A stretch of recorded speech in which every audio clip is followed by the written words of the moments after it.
नमस्कार। ये कहानी उस दौर की है जब दिल्ली की मुगल सल्तनत अपनी अंतिम सांसें ले रही थी। अवसर का लाभ उठाकर कभी नादिर शाह तो कभी अहमद शाह आए, दिल्ली को लूटा और बर्बाद किया। पंजाब उन आक्रांताओं के मार्ग में पड़ता था तो स्वाभाविक ही विपत्ति का सामना सबसे पहले यहाँ के निवासियों को ही करना पड़ता था। किंतु गुरुओं के उपदेशों और बलिदानों से प्रेरित इस कौम ने डरना और झुकना तो सीखा ही नहीं था। इस कालखंड में ही पंजाब में जन्मा एक अद्भुत साहसी और जुझारू नायक, जिसे इतिहास ने पुकारा सुल्तान जस्सा सिंह अहलूवालिया। महान योद्धा और पराक्रमी सेनापति जस्सा सिंह के शरीर पर तलवार से कटने और गोली के 32 घावों के चिन्ह थे, लेकिन एक भी इनमें से उनकी पीठ पर नहीं था। अहमद शाह दुर्रानी के खिलाफ लड़ते समय उनके विशालकाय शरीर को देखकर काजी नूर मोहम्मद ने हैरत से कहा था, यह इंसान है या जीता जागता पहाड़।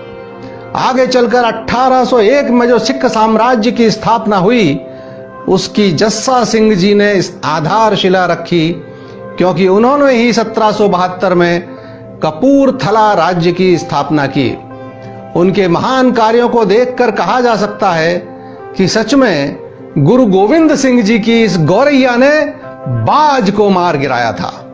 आइए इस महान योद्धा के जीवन पर एक नजर डालते हैं।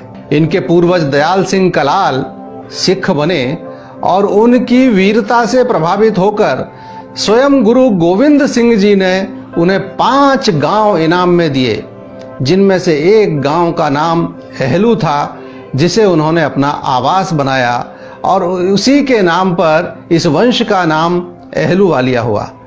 उसी वंश में 3 मई 1718 को पिता बीदर सिंह और माता जीवन कौर के पुत्र रूप में हमारे कथानायक बाबा जस्सा सिंह जी का जन्म हुआ।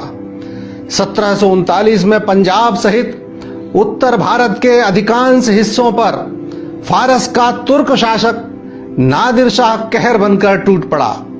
उसने करनाल के युद्ध में मुगलों को हराया, दिल्ली शहर और शाहजहानाबाद को लूटा, 30,000 निरीह लोगों का कत्लेआम किया।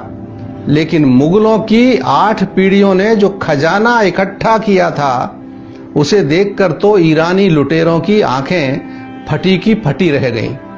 उस अनमोल खजाने, मशहूर मयूर सिंहासन, कोहिनूर हीरा और दरियाए नूर हीरा के साथ हजारों महिलाओं को गुलाम बनाकर विजय का परचम लहराते हुए नादिर शाह वापस लौट रहा था।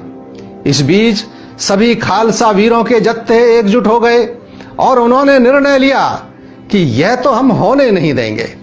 हमारे होते ये लुटेरे भारतीय महिलाओं को गुलाम बनाकर नहीं ले जा पाएंगे।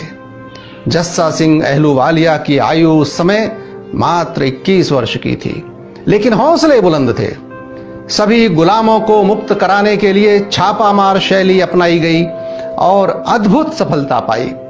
सिख जत्थों ने नादिर शाह की सेना पर हमले किए और अधिकांश गुलाम महिलाएं मुक्त करा ली गईं। इतना ही नहीं तो बाद में उन बेबस महिलाओं को सकुशल उनके परिवारों के पास भी भेजा गया। जून 1747 में नादिर शाह एक सैन्य विद्रोह में कुत्ते की मौत मारा गया और उसके सेनापति अहमद शाह अब्दाली ने स्वयं को अफगानिस्तान का शासक घोषित कर दिया। इसके बाद दिसंबर 1747 से लेकर 1769 तक अब्दाली ने उत्तर पश्चिमी भारत पर कुल 9 हमले किए। 1961 में पानीपत की तीसरी लड़ाई में उसने अवध और रोहिलों के नवाब के साथ मिलकर मराठों को तो हरा दिया, किंतु उसके बाद पंजाब पूरी तरह सिख प्रभाव में आ गया। बंदा बहादुर की हत्या के बाद सिख छोटे छोटे 65 जत्थों में बट गए थे, किंतु नवाब कपूर सिंह के प्रयत्नों से 1748 में इन सभी जत्थों का दल खालसा में विलय हो गया और इन्हें 12 जत्थों में पुनर्गठित किया गया, जिन्हें मिसल कहा गया। हर मिसल के अलग अलग जत्थेदार, अलग अलग झंडे और नाम थे। अहलूवालिया के पराक्रम के कारण उन्हें अपार लोकप्रियता प्राप्त हो गई थी। उसे देखते हुए सरबत खालसा की बैठक में नवाब कपूर सिंह ने उन्हें अपना उत्तराधिकारी घोषित कर दिया। इसके साथ ही जस्सा सिंह अपनी मिसल के जत्थेदार होने के साथ ही खालसा सेना के सुप्रीम कमांडर भी बन गए। अनुयायियों ने आदर और सम्मान के साथ पुकारा। जस्सा सिंह जी को नया नाम दिया सुल्तान उल कौम। मिसलदार जस्सा सिंह अहलूवालिया के नेतृत्व में सिखों ने अब्दाली के सेनापति नूरुद्दीन बामजई को भी करारी शिकस्त देकर लाहौर पर अधिकार कर लिया। लाहौर जीतने की खुशी में उन्होंने जो सिक्के चलाए उन पर लिखा हुआ था, सिक्का जद्दर जहान बेफजल अकाल अहमद गिरफ्त जस्सा कलाल। अर्थात अकाल की कृपा से अहमद के देश पर जस्सा ने फतेह हासिल की।